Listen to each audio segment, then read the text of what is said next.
Hello everyone, ಎಲ್ಲರೂ ಹೇಗಿದ್ದೀರಾ? ಚೆನ್ನಾಗಿದ್ದೀರಾ ಅಂತ ಹೇಳಿ ಭಾವಿಸ್ತಾ welcome to ಅಕ್ಷತಾಸ್ vlogs.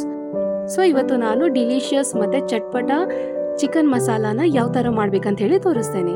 ಪ್ಯಾನಿಗೆ 2 table spoon oil, so ನಾನು ಹೆಚ್ಚಿಟ್ಕೊಂಡಿರುವ 3 ಆನಿಯನ್ಸನ್ನು ಆ್ಯಡ್ ಮಾಡ್ತಾ ಇದ್ದೀನಿ.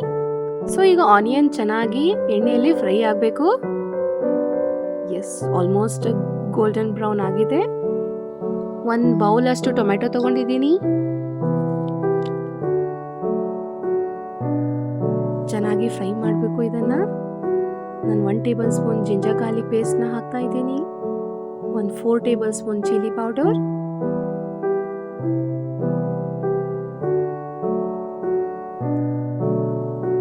ಸೊ ರುಚಿಗೆ ತಕ್ಕಷ್ಟು ಉಪ್ಪು,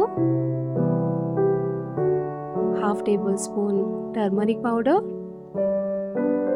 ಸೊ ಇದನ್ನ ಚೆನ್ನಾಗಿ ಫ್ರೈ ಮಾಡ್ಕೊಳ್ಳೋಣ ಈಗ.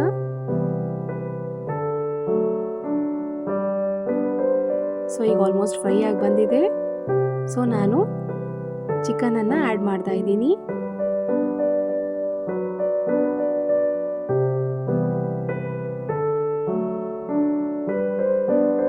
ಚೆನ್ನಾಗಿ ಕಲಿಸ್ಬಿಟ್ಟು, ಸೊ ನಾನು Everest chicken masala powder 2 table spoon add ಮಾಡ್ತಾ ಇದ್ದೀನಿ. ಸೊ 1 ಬೌಲ್ ಅಷ್ಟು ಕರ್ಡ್ ಅಂದರೆ ಮೊಸರನ್ನು ಚೆನ್ನಾಗಿ ಆ್ಯಡ್ ಮಾಡಿ ಚೆನ್ನಾಗಿ ಕಲಿಸ್ಬೇಕು. So 1 table spoon black pepper ಅಂದರೆ ಕಾಳುಮೆಣಸು ಆ್ಯಡ್ ಮಾಡ್ತಾ ಇದ್ದೀನಿ. ಇದು ಸೂಪರ್ ಆಗಿ ಬರುತ್ತೆ ಮತ್ತು ಡಿಲಿಷಿಯಸ್ ಮತ್ತು ಚಟ್ಪಟ. ಸೊ ನೀವು ಮನೆಯಲ್ಲಿ ಟ್ರೈ ಮಾಡಿ ಇದನ್ನು. ಈಗ ನಾನು 1/2 table spoon garam masala add ಮಾಡ್ತಾ ಇದ್ದೀನಿ. ಎಸ್, ನಾನೀಗ ಚೆನ್ನಾಗಿ ಮಿಕ್ಸ್ ಮಾಡ್ತಾ ಇದ್ದೀನಿ ಈಗ.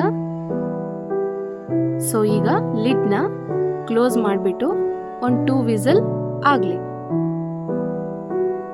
ಸೊ ಇದಂತೂ ಸೂಪರ್ ಆಗಿ ಬರುತ್ತೆ. Quick and easy and fast making delicious ಇದು. ಸೊ ಒಂದ್ಸತಿ ನೀವು ಮನೆಯಲ್ಲಿ ಟ್ರೈ ಮಾಡಿ. ನೋಡಿ ಎಷ್ಟು ಚೆನ್ನಾಗಿ ಬಂದಿದೆ ಇದು. ಸೊ ನನ್ನ ವಿಡಿಯೋ ಇಷ್ಟವಾಗಿದ್ದರೆ ಲೈಕ್ ಮಾಡಿ, ಶೇರ್ ಮಾಡಿ, ಕಮೆಂಟ್ ಮಾಡಿ ಮತ್ತು ಸಬ್ಸ್ಕ್ರೈಬ್ ಆಗಿ ನಮ್ಮ ಚಾನಲಿಗೆ. Thank you.